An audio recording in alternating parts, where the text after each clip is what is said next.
नमस्कार प्रिय विद्यार्थियों, गायत्री विद्या मंदिर सीनियर सेकेंडरी स्कूल के ऑनलाइन प्लेटफॉर्म पर सभी विद्यार्थियों का स्वागत है।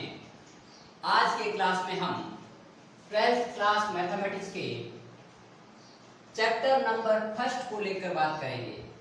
देखिए, प्रीवियस लेक्चर में अपन ने जब 12th क्लास मैथमेटिक्स को स्टार्ट किया था, उसके बाद में सबसे पहले अपन ने चैप्टर नंबर 3 को डिस्कस किया था, जो कि आपके पास में मैट्रिक्स को लेकर था। उसके बाद में अपन ने सेकंड चैप्टर डिटरमिनेंट्स को लेकर बात की थी।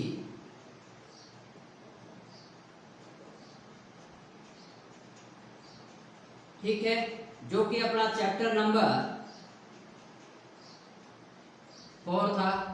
और थर्ड चैप्टर अपन ने बात की थी, जो कि अपना चैप्टर नंबर 5 था।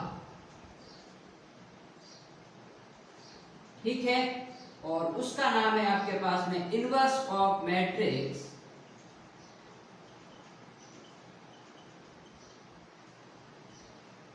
एंड आपके पास में linear equation, system of linear equations. देखिए, इन 3 चैप्टर पर अपन पूर्णतः डिस्कस कर चुके हैं। अपन ने थ्योरी के साथ साथ में इनके क्वेश्चन भी किए थे, एग्जांपल भी किए थे, और ये टोटल मिला के आपके पास में 1 यूनिट कवर करता है 12th क्लास आरपीएससी बोर्ड का। अब अपन बात करेंगे, इसके बाद में अपन जो बात करने जा रहे हैं वो चैप्टर नंबर 1 की बात करेंगे। ठीक है, अब जो अपना 4th पार्ट उठा रहे हैं वो अपन बात करेंगे चैप्टर नंबर 1 को लेकर, जिसका नाम है आपके पास में कंपोजिट फंक्शन। क्या है? Composite function. अब देखिए, जो ये कंपोजिट फंक्शन होता है उसके बारे में अपन यहाँ डिस्कस करेंगे। अब देखिए, ये जो 3 चैप्टर था, इसका 11th क्लास से बहुत ही कम रिलेशन था, मतलब पूर्णतः इंडिपेंडेंट था। एक बार अपने लिए तीनों चैप्टर नए थे, जिसका अपन ने प्रीवियस क्लास में कुछ भी यूज नहीं करते थे। लेकिन अब जो अपना चैप्टर नंबर 1 रहेगा वो इसीलिए मैंने बाद में लिया है, ताकि इसका जो आपके पास में बेसिक है वो अपन 11th क्लास में पढ़ के आए हैं। ठीक है, वहीं से इसका अपन बेसिक उठाते हुए इस चैप्टर को स्टार्ट करेंगे। ठीक है, अब मैं बता देता हूं इसका बेसिक क्या है।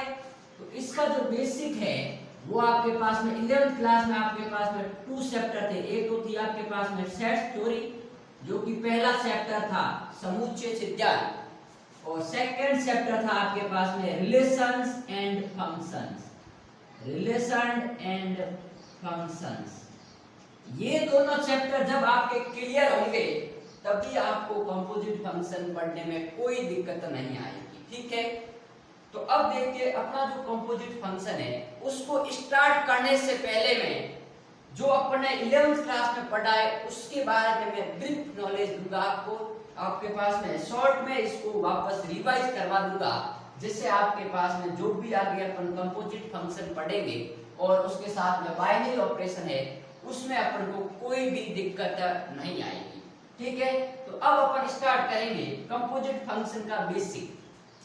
तो देखिए, ये तो था अपना इंट्रोडक्शन, जिसमें अपन जितना डिस्कस कर चुके हैं उसके बारे में मैंने बताया।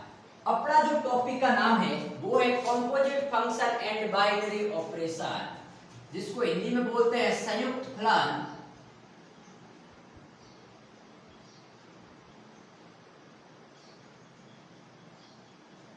तथा बाइनरी मतलब द्विआधारी, जिसके बेस आपके पास में 2 हो, द्विआधारी ऑपरेशन मतलब संक्रिया। ये है आपके पास में फर्स्ट चैप्टर। लेकिन देखिए, यदि मैं चाहूं तो इसको कंपोजिट फंक्शन को सीधा स्टार्ट कर सकता हूं। ठीक है, लेकिन आपको सिलेबस नहीं करना, अपन को कांसेप्ट भी पकड़ने हैं और समझ में भी आना चाहिए। इसलिए मैं पहले आपको 11th क्लास का ब्रीफ नॉलेज दे देता हूं, क्योंकि 11th क्लास में मैंने नहीं पढ़ाया, इसलिए मैं उसको बता देता हूं। यदि मैं खुद पढ़ाता तो आपको कह देता कि मैंने उस टाइम ये चीज बताई थी। ठीक है, तो देखिए, इन दोनों कॉन्सेप्ट को पढ़ने से पहले अपन बात करेंगे, एक तो पहले बात करेंगे अपन सेट्स के बारे में, ठीक है। और उसके बाद में अपन बात करेंगे कार्टेशियन प्रोडक्ट ऑफ सेट। आज अपन दो टॉपिक पर डिस्कस करेंगे, एक तो अपन समुच्चय पर और एक करेंगे कार्टेशियन प्रोडक्ट ऑफ 2 या 3 सेट्स। अब देखिए सेट्स के बारे में अपन जानते हैं कि सेट क्या होता है। सेट इज अ, आपके पास में कलेक्शन ऑफ, क्या होता है, संग्रह होता है, collection of well defined object, well defined object. ये अपन ने 11th क्लास में पढ़ रखा है, ठीक है। क्या होता है आपके पास में, सुपरिभाषित वस्तुओं का जो संग्रह होता है उसको अपन समुच्चय कहते हैं।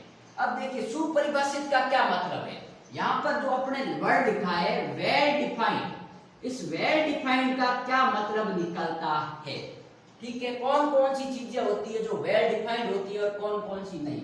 जैसे मैं कह दूं आपके पास में अंग्रेजी वर्णमाला के स्वरों का समुच्चय या व्यंजनों का समुच्चय। अब मेरी बात सुनिए, अब अपन चाहे इंग्लैंड चले जाएं या आपके पास में भारत में बात करें या दक्षिण अफ्रीका में बात करें, अंग्रेजी वर्णमाला के स्वर अपने यहाँ इंडिया में भी 5 है। अपन कोई दूसरी स्कूल में जाएंगे तो भी 5 है, मेरे अकॉर्डिंग भी 5 है और आपके अकॉर्डिंग भी 5 है। जो कि अपन किस प्रकार लिखते थे, सेट्स को हमेशा इंग्लिश अल्फाबेट के कैपिटल लेटर से रिप्रेजेंट करते थे। और इसके 2 फॉर्म थे आपके पास में। एक फॉर्म था, क्या था, रोस्टर रूप, एक तो था आपके पास में रोस्टर फॉर्म और सेकंड आपके पास में था सेट बिल्डर फॉर्म, समुच्चय निर्माण विधि। सेट बिल्डर फॉर्म जिसको हिंदी में बोलते हैं समुच्चय निर्माण विधि। अब देखिए मैं आपको सिर्फ और सिर्फ रोस्टर फॉर्म में लिखाऊंगा समुच्चय निर्माण विधि आप कब यूज करते हो और इसकी क्यों रिक्वायरमेंट पड़ी थी, ये 11th क्लास में आपने खूब पढ़ा है, ठीक है। तो देखिए स्वर कौन कौन से होते हैं, ए ई आई ओ और यू। अब मैं बता देता हूँ रोस्टर फॉर्म में हमेशा जो भी एलिमेंट है अंदर, ये जो संख्या है इसको अपन एलिमेंट्स कहते हैं समुच्चय के, सेट्स के, और इसको हमेशा कर्ली ब्रैकेट के अंदर लिखते हैं और प्रत्येक एलिमेंट को कॉमा से सेपरेट करते हैं, ठीक है। तो ये इसका रोस्टर फॉर्म है। और समुच्चय निर्माण विधि में अपन क्या करते हैं, जो भी आपके पास में सेट में एलिमेंट आ रहा है उसके कैरेक्टर को बताते हैं कि आपके पास में ये जो अंदर संख्या है ये या तो सम संख्याएं हैं या फिर उस प्रकार के पशुओं का नाम है। अब देखिए ये तो समुच्चय हो गया। अब वेल डिफाइंड कौन सा नहीं है, ठीक है, क्योंकि ये वेल डिफाइंड क्यों हुआ भाई, मैंने कहा था set is a collection of well defined. Well defined इसलिए हुआ क्योंकि प्रत्येक व्यक्ति या प्रत्येक जगह अपन जाते हैं तो अंग्रेजी वर्णमाला के जो वोवेल्स है वो वही रहते हैं। मेरे अकॉर्डिंग भी यही है, आपके अकॉर्डिंग भी यही है और कोई दूसरा टीचर पढ़ाएगा तो उसके अकॉर्डिंग भी यही है। लेकिन अब मैं कह देता हूं कि आपके पास में बाजार में उपलब्ध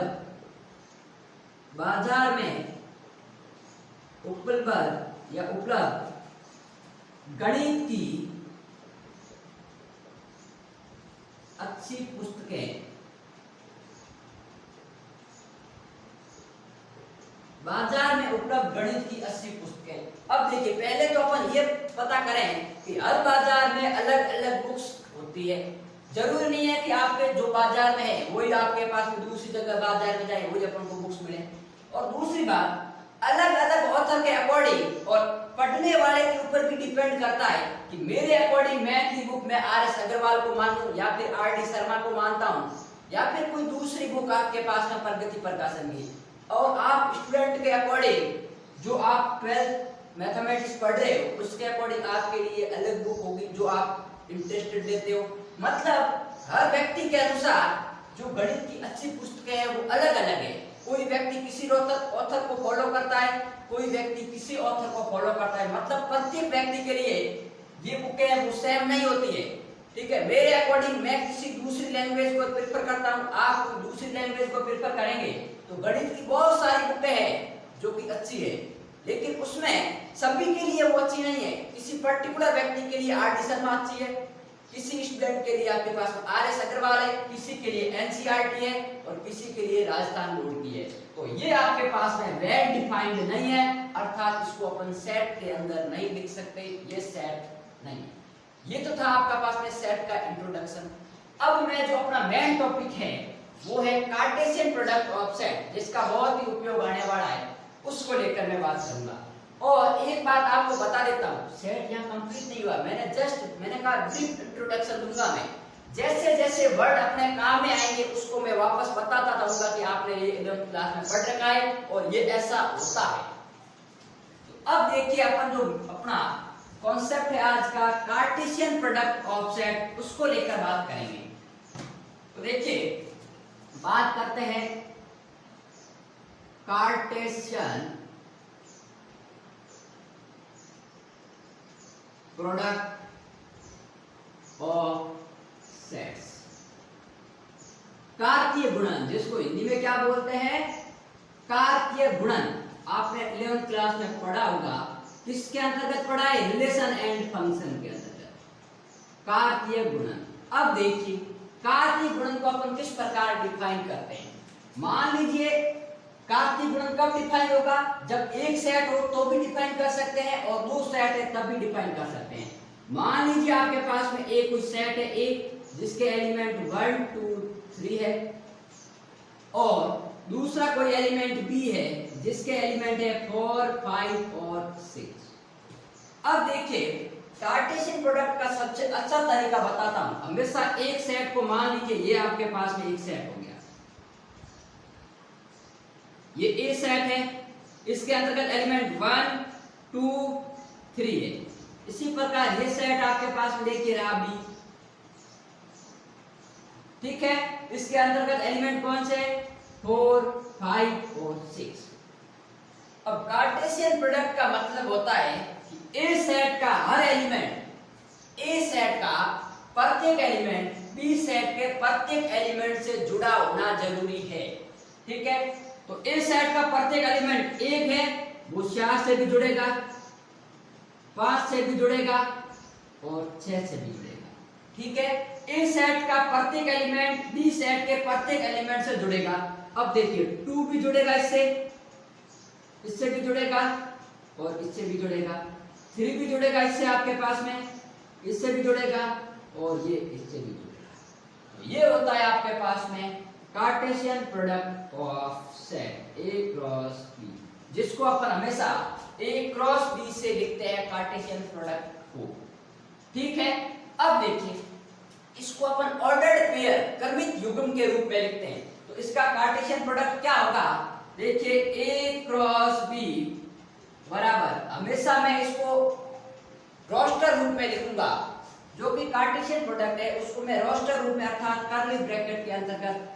अब उसके अंतर्गत देखिए 1 का किसके साथ कॉम्बिनेशन है, 1 का पहले 4 के साथ, फिर 1 का 5 के साथ, फिर आपका 1 का 6 के साथ, फिर देखिए 2 का 4 के साथ, तो ये हो गया 2, 4, फिर देखिए 2 का 5 के साथ, तो 2, 5, फिर हो गया 2 का 6 के साथ, फिर 2 का 6 के साथ, फिर 3 का 4 के साथ, तो ये हो गया 3, 4, फिर 3 का 5 के साथ, तो ये हो गया 3, 5 और ये हो गया 3, 6। तो ये है आपके पास में 2 सेट्स ए और बी का कार्टेशियन प्रोडक्ट। अब मैं क्या कह सकता हूं कि ए सेट का हर एलिमेंट बी सेट के हर एलिमेंट के साथ कनेक्ट होना जरूरी है। तो उसका जो आपके पास में ऑर्डर्ड पेयर बनेंगे, वो ऑर्डर्ड पेयर का जो आपके पास में सेट है, कलेक्शन है, वो आपके पास में कार्टेशियन प्रोडक्ट ऑफ सेट कहलाता है। अब मेरी बात सुनिए, जैसे हमेशा आपके पास में ऑर्डर्ड पेयर है, ऑर्डर्ड पेयर के अंतर्गत ध्यान रखना, ordered pair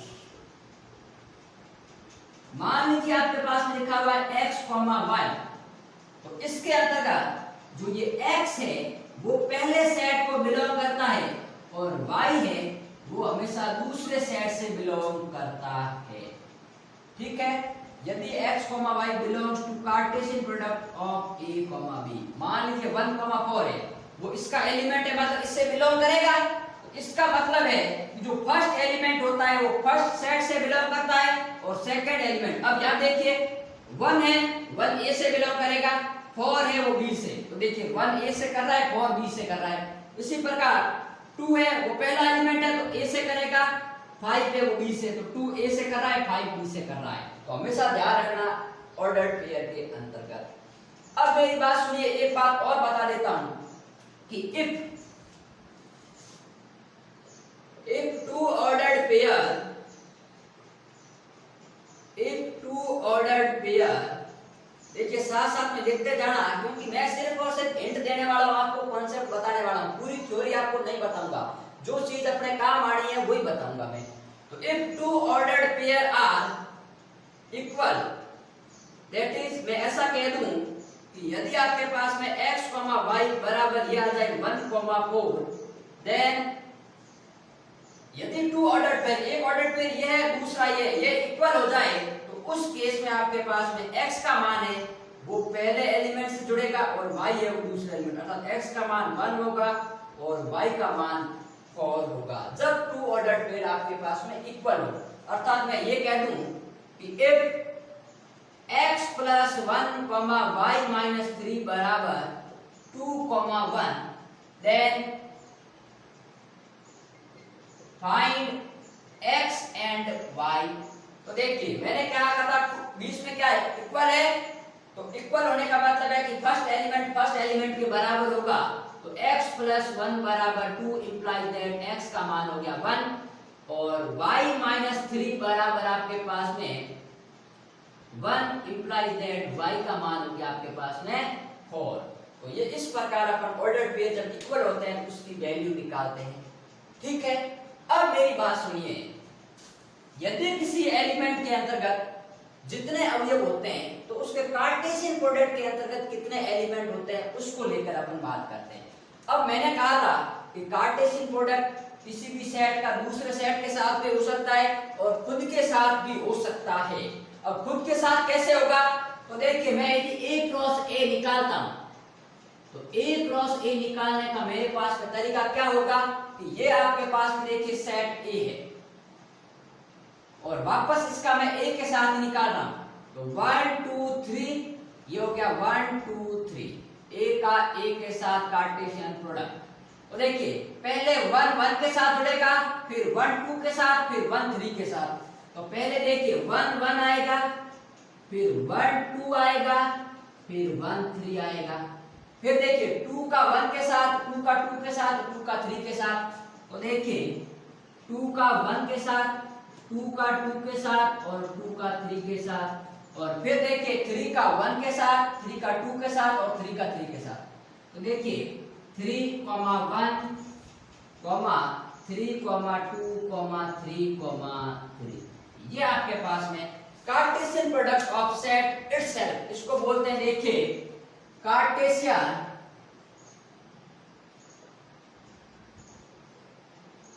product of set itself, खुद सेट का भी उसी सेट के साथ कार्टेशियन प्रोडक्ट। अब देखिए ये तो मेरा मेथड है। अब एनसीईआरटी कार्टेशियन प्रोडक्ट को कैसे समझाती है, हालांकि आपने 11th क्लास में पढ़ा होगा, लेकिन फिर भी मैं एक बार आपको बता देता हूं कि एनसीईआरटी इसको कैसे समझाती है। ठीक है, अब मेरी बात सुनिए। अब अपन यहां देखिए, क्योंकि आपके देखिए इस साल से एनसीईआरटी लागू हो रही है 11th क्लास में और 12th क्लास में नेक्स्ट सेशन से स्टार्ट हो जाएगी। तो यदि आपके पास में ये दो सेट है तो उसको एनसीईआरटी किस मेथड से समझाती है या अदर बुक्स, तो सबसे पहले आपको ए के एलिमेंट्स लिखने हैं। ए के एलिमेंट्स लिखिए, मैंने देखिए यहां लिख लो आपके पास में, या नीचे लिख लो, नीचे लिख लेते हैं 1 2 और 3। मैंने ए के एलिमेंट लिख लिए। अब इसके साथ संगत लाइनें बना देते हैं ये, ठीक है, और ऐसे यहां पर लिखेंगे 4 5 और 6 और इसके संगत भी लाइनें बना देते हैं। जितने एलिमेंट होंगे ए के उतने लिखेंगे ऐसे और जितने एलिमेंट बी के होंगे उतने लिखेंगे ऐसे। ठीक बात। अब मेरे कहने का मतलब क्या है कि यदि पहला सेट ए है तो उसको एक्स एक्सिस में रखेंगे और दूसरा सेट बी है तो उसको वाई एक्सिस में। यदि बी पहले आ जाता तो मैं बी को इधर रखता, ठीक है, क्योंकि ये तो ए क्रॉस बी है, अपन तो बी क्रॉस ए भी तो निकाल सकते हैं। तो बी क्रॉस ए का मैं तरीका भी बाद में बताऊंगा। तो जब अपन को ए क्रॉस बी निकालना है तो देखिए हमेशा ध्यान रखना, पहला एलिमेंट x होता है और दूसरा y होता है। तो x कौन सा एक्सिस है, ये एक्सिस है, और y ये एक्सिस है। ठीक बात। अब मेरी बात सुनिए, इसके जो जो इंटरसेक्शन पॉइंट आ रहे हैं उसको अपन कंसीडर करें। एक ये लाइन और ये लाइन यहाँ पे कट कर रही है, एक यहाँ पे कट कर रही है, एक यहाँ पे कट हो रहा है, एक यहाँ पे कट हो रहा है, एक यहाँ पे कट हो रहा है, एक यहाँ, एक यहाँ, एक यहाँ और एक यहाँ। जिस जिस पॉइंट पर इंटरसेक्शन हो रहा है, कट हो रहा है, उस पॉइंट के कोऑर्डिनेट लिख लो। तो इस पॉइंट के कोऑर्डिनेट क्या है, x का कोऑर्डिनेट 1 और y का 4, तो ये हो गया 1,4। इसमें x का 1, y का 5, तो ये हो गया 1,5 और ये हो गया 1,6। और देखिए इसके यदि बात करें तो ये 2, ये 5, तो ये 2 5, ये 2 6, ये आपके पास में 2 और 4, ये हो गया 3 और 4, ये हो गया आपके पास में 3 और 5 और ये हो गया 3 और 6। अब जो जो पॉइंट है वो इसके अंतर्गत लिख लीजिए। तो देखिए 1,4, 1,5, 1,6, 2,4, 2,5 और 2,6, 3,1, 3,4, 3,5 और 3,6। अब देखिए ये और ये एग्जैक्ट इक्वल है, अर्थात इस मेथड से भी कर सकते हो, इस मेथड से भी कर सकते हो। अब मेरी बात सुनिए, ये तो अपन ने a क्रॉस b निकाला, अब अपन निकालते हैं b क्रॉस a। तो कैसे होगा देखिए, उसको लेकर अपन बात करते हैं। तो यहां पर मैं इसको साफ कर लेता हूं।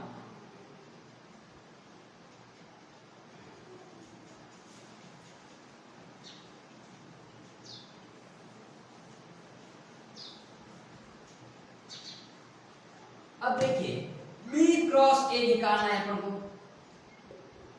अर्थात पहला सेट कौन सा है, b है और दूसरा सेट a है। ठीक है, तो देखिए यहाँ पे आपके पास में ये सेट b हो गया और ये सेट हो गया आपके पास में a और b के एलिमेंट कौन कौन से भाई, 4 5 और 6। इसके एलिमेंट 1 2 3। तो पहले 4 का 1 के साथ में होगा, तो सबसे पहले कौन सा एलिमेंट होगा 4,1, फिर 4 का 2 के साथ में तो 4,2, फिर 4 का 3 के साथ में तो 4,3। ठीक है, और फिर अपन देखेंगे 5 का 1 के साथ में तो 5 का 1 के साथ में, फिर देखेंगे 5 का 2 के साथ में तो 5 का 2 के साथ में, फिर 5 का 3 के साथ में, तो ये हो गया 5 का 3 के साथ में। इसी प्रकार 6 का 1 के साथ में तो ये हो गया 6,1 और ये हो गया 6,2 और ये हो गया 6,3। ठीक है, तो ये इसका कार्टेशियन प्रोडक्ट हो गया। अब इसमें जो आपके पास में जो पहला एलिमेंट है वो B से बिलोंग करेगा और दूसरा एलिमेंट A से, जो कि B क्रॉस A है। ठीक है, ऐसा नहीं होगा कि आपको A यहाँ मैंने पहले लिखा B बाद में लिखा है, अर्थात ये A से बिलोंग करेगा, कभी नहीं। ठीक है, तो ये था आपके पास में B क्रॉस A। अब यदि मैं इस मेथड से बनाने जाऊं तो मुझे क्या परिवर्तन करना पड़ेगा, क्योंकि इसमें x एक्सिस पर पहले कौन है, B है, तो मुझे B को x एक्सिस पर लेना पड़ेगा। तो देखिए मैं कैसे लिखता हूं, B को x एक्सिस पर लेंगे तो यहाँ आपके पास में क्या आ जाएगा, यहाँ आपके पास में आएगा 4 5 और 6 और यहाँ आएगा 1 2 और 3। तो अब ये पॉइंट इसका उल्टा हो जाएगा, क्या एलिमेंट x का मान 4 और y का मान 1 और यहाँ x का मान आपके पास में 4 y का मान 2 और यहाँ हो जाएगा आपके पास में 4,3। इसी प्रकार ये हो जाएगा आपके पास, देखिए 5,3 5,2 और ये हो जाएगा आपके पास में 5,1 और ये हो जाएगा आपके पास देखिए 6,1, ये हो जाएगा आपके पास 6,2 और ये इसका उल्टा हो जाएगा 6,3। ठीक है, अब ये एलिमेंट आप सेट में लिखोगे तो यही आपके पास में बात आएगी। ठीक है, तो ये तो था कार्टेशियन प्रोडक्ट ऑफ सेट। अब मेरी एक बात आपको सुननी है, ध्यान से सुनना है।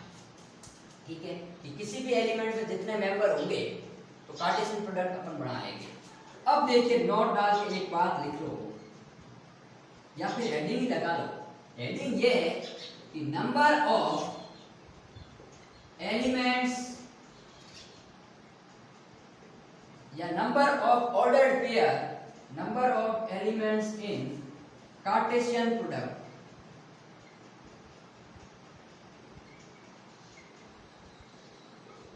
अब यहां पर इसको अपन एलिमेंट्स मानेंगे, ठीक है। तो देखिए, if number of A equals to P and number of B equals to Q, then number of elements in Cartesian product of A equals to P into Q। तो मैंने क्या कहा है कि कार्टेशियन प्रोडक्ट के अंतर्गत नंबर ऑफ एलिमेंट्स या number of ordered pair कितने होंगे। तो ध्यान रखना आपके पास में यदि number of A equal to P है और number of B equal to Q है, तो number of Cartesian product of A and B set is PQ। इसको बोलते हैं Cartesian product of B and A, और इसको बोलेंगे A क्रॉस B को बोलते हैं Cartesian product of E and B। अब देखिए, जैसे इसकी बात करें अपन, तो यहाँ पर देखिए नंबर ऑफ A कितना है। इस क्वेश्चन की बात करें तो number of A in element बराबर 3। अरे भाई, A में अवयवों की संख्या 3 है नहीं है। And number of elements in B बराबर 3, then number of elements in A cross B equals to आपके पास में 3 cross 3 बराबर 9। तो मतलब इसके कार्टेशियन प्रोडक्ट में 9 एलिमेंट होने चाहिए। तो 1 2 3 4 5 6 7 8 9 आ रहे नहीं आ रहे। तो ये आपके पास में कॉन्सेप्ट है कि नंबर ऑफ एलिमेंट्स या number of ordered pair in Cartesian product of 2 sets या 3 सेट्स, ठीक है। तो ये अपन इस प्रकार निकालते हैं। अब आपके पास में ये तो था कार्टेशियन प्रोडक्ट। अब मैं एक छोटा सा आपको टॉपिक बताऊंगा पावर सेट के बारे में और सबसेट के बारे में, ठीक है। हालांकि ये पढ़ रखा है, फिर भी एक बार मैं थोड़ा सा बता देता हूं आपको कि क्या होता है पावर सेट और क्या होता है सबसेट, ठीक है। अब देखिए, पहले मैं लिखता हूं यहां सबसेट, क्योंकि मुझे पावर सेट बताना है तो पहले सबसेट बताना पड़ेगा। सबसेट्स एग्जाम्पल से बताऊंगा, डेफिनेशन नहीं लिखाऊंगा। डेफिनेशन आपने 11th क्लास में पढ़ी हुई है। मान लीजिए आपके पास में A बराबर 1 2 3 4 और 5 है एंड B बराबर 1 और 2 है, ठीक है। तो देखिए, B के प्रत्येक अवयव A में भी मौजूद है और A का प्रत्येक अवयव B में मौजूद नहीं है। तो मैं कह सकता हूं देन B है वो सबसेट ऑफ ए होगा। ये सबसेट का सिंबल है, आपने 11th क्लास में पढ़ रखा है। तो मेरे कहने का मतलब ये है कि A set B is said to be subset of set A if every element of set B is also an element of A। चलो मैं डेफिनेशन लिख लेता हूं। A set B is said to be subset of set A if every element of set B is also an elements of set A। मेरे कहने का मतलब यह है कि एक समुच्चय B है वो A का उप समुच्चय, B में इसको बोलते हैं उप समुच्चय। कोई समझेगा कि सर ये सबसेट आप क्या कह रहे हो, हमने तो पढ़ा ही नहीं। अरे भाई, इसको बोलते हैं उप समुच्चय, ये तो 11th क्लास में पढ़ा है ना। तो एक समुच्चय B है वो समुच्चय A का उप समुच्चय कहलाता है यदि B का प्रत्येक अवयव A में मौजूद हो तो B को A का सबसेट कहेंगे। अब मेरी बात सुनिए, आपके पास में ये तो सबसेट की डेफिनेशन है। अब पावर सेट क्या होता है, इसी के बेसिस पे मैं पावर सेट को बताऊंगा आपको। तो देखिए, पावर सेट की डेफिनेशन अपन देखते हैं।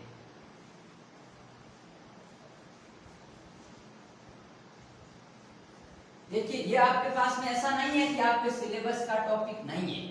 हालांकि एग्जाम में सीधा इन पर क्वेश्चन नहीं आएगा, लेकिन जब अपन संयुक्त फलन पढ़ेंगे तब इसके अंतर्गत भाई इसका यूज होगा। फिर अपन मुंह इधर देखेंगे कि ये कहां से आ गया, इसके लिए यहाँ मुझे बताना जरूरी है। बाकी मैं दूसरे टीचर की तरह चाहता तो आपको सीधा संयुक्त फलन से भी स्टार्ट कर सकता था। तो अब देखिए, मैं बताऊंगा पावर सेट के बारे में। पावर सेट जिसको अपन बोलते हैं घात समुच्चय,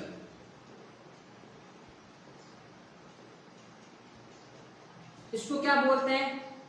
the set of all subset of the set of all subsets of set of particular set और particular set is called power set of set itself. अब मेरी बात सुनिए कि यदि आपके पास में कुछ सेट दे रखा है और उसके जितने भी उप समुच्चय आ रहे हैं, ठीक है, उन सभी उप समुच्चयों का जो समुच्चय होगा वो पावर सेट कहलाता है. देखिए कैसे, जैसे एग्जांपल ए एक एलिमेंट है, सॉरी सेट है जिसके अंतर्गत 1 और 2 दो एलिमेंट है, ठीक है. अब देखिए इसके अंतर्गत कितने सबसेट हो सकते हैं, तो इसके में सबसेट होंगे. तो देखिए इसके अंतर्गत जो सबसेट्स होंगे वो क्या क्या हो सकते हैं. एक तो मैंने कहा था, सॉरी मैंने नहीं, आपने जब पढ़ा था तब ये आप जानते होंगे कि आपके पास में नोट डाल के यहाँ लिख लो, नल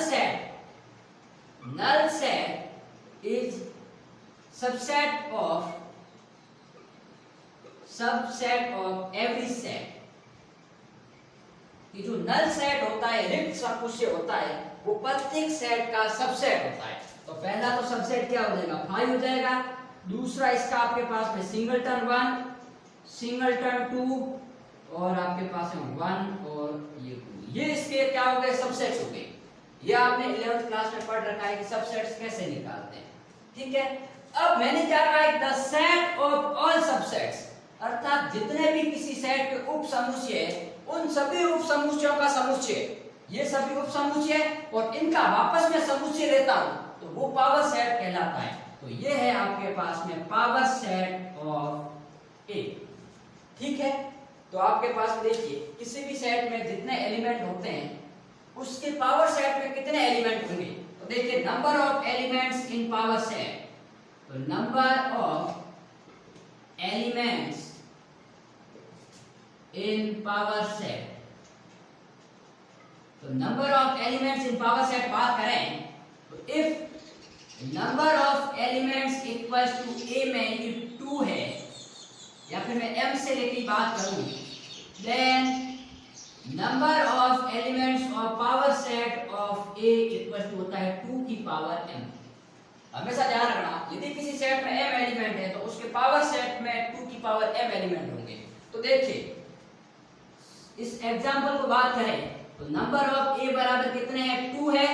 तो then number of power set of elements बराबर 2 की पावर 2 बराबर 4. तो ये देखिए 1 2 3 और 4 एलिमेंट हुए नहीं हुए. तो पावर सेट में कितने एलिमेंट होते हैं, वो 2 की पावर m, जहां m क्या है, उस सेट में अवयव की संख्या है, ठीक है. अब देखिए कभी कभी एग्जामिनर बड़ा क्वेश्चन अच्छा पूछता है, कभी कभी सीधा कहता है कि ये जो सेट है इसके पावर सेट कितने बनेंगे या पावर सेट में कितने एलिमेंट होते हैं. लेकिन कभी कभी क्या कहता है कि मान लीजिए आपके पास में एक सेट A बराबर 1 2 है, तो how many total subsets of set A, कि इस सेट A के कुल कितने उप समुच्चय होंगे. तो कुल कितने उप समुच्चय होंगे वो कैसे निकालते हैं, तो total number of elements in power set ये होता है. और इसी का दूसरा नाम अपन क्या कह सकते हैं, total number of subsets in set. किसी भी सेट में कुल उप समुच्चयों की संख्या है वही उसके पावर सेट में समुच्चयों की संख्या. क्योंकि मैंने पावर सेट की डेफिनेशन क्या लिखी है, the set of all subset, कि जितने भी उप समुच्चय होंगे उसी को पावर सेट कहते हैं. तो कभी कभी एग्जाम में पूछता है कि इसके पावर सेट में कितने एलिमेंट है, या कभी कभी ये पूछ लेता है कि इसके कितने टोटल उप समुच्चय है, या how many total number of subset in set A. तो आप कैसे निकालोगे कि जब आपको कुल उप समुच्चयों की संख्या पूछे तो 2 की पावर m और पावर सेट की भी पूछे तो 2 की पावर m. तो ये था आपके Cartesian product of set, power set और आपके पास में सबसेट के बारे में. अब देखिए मैं जो नेक्स्ट टॉपिक में पढ़ाऊंगा आपको लेक्चर नंबर 2 में, उसमें रिलेशन और फंक्शन के बारे में पढ़ाऊंगा कि आपके पास में संबंध क्या होता है और फलन को अपन किस प्रकार परिभाषित करते हैं समुच्चय निर्माण के अंतर्गत. फिर अपन बात करेंगे संयुक्त फलन को लेकर, जो कि अपना पहला टॉपिक रहेगा.